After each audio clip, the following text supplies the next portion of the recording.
I just want to share with you a couple things that's happened spontaneously when I've done this with kids and with students.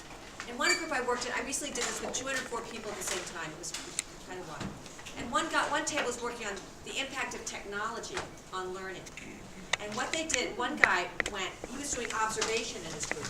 And he made a grid of all the tables and went around, no one knew he was doing it, and counting how many cell phones were out on the tables. Isn't that interesting?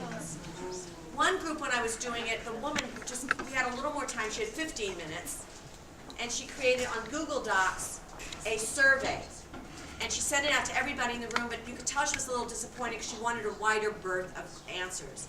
So I posted it on Facebook, and within a few minutes, she got responses from like 3 different countries. She was jumping up and down like she was 8 years old at a birthday party. She was so jazzed that somebody else was responding. One guy at a school, and he's the environmental sustainability person at the school, went out and took photographs of the pipes from the school leading into the local waters that was carrying all kinds of pollution, and he'd never noticed that before. So when we do this, it's amazing what we can find out from each other. Oh, and I've had several times where people like just claim the space and said, okay, I have a survey for everybody, and got everybody in the room's attention and asked a yes or no question with everybody in the room. It's amazing what we can do when we just have these roles. Do you see what I mean? And do you think your kids would come up with amazing ways to find things out? When given the opportunity, they get excited.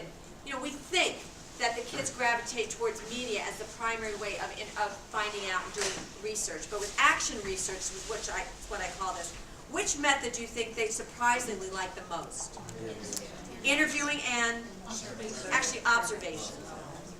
Survey comes next. When they get to do surveys, they go crazy about it. They don't realize how great surveys are to learn. And they love doing it. So how young could you use these 4 methods? How little could kids get involved in media, interview, survey, and observation? I could do it. I have a TK class. I would actually be using this process. She could do it with preschool. You wouldn't do them all at once. With the younger kids, you do it slower.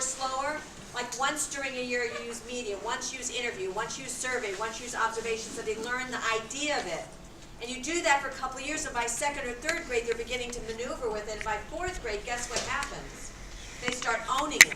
Because I don't want kids to be asking how long should my project be. I want them to ask what method do I get to use.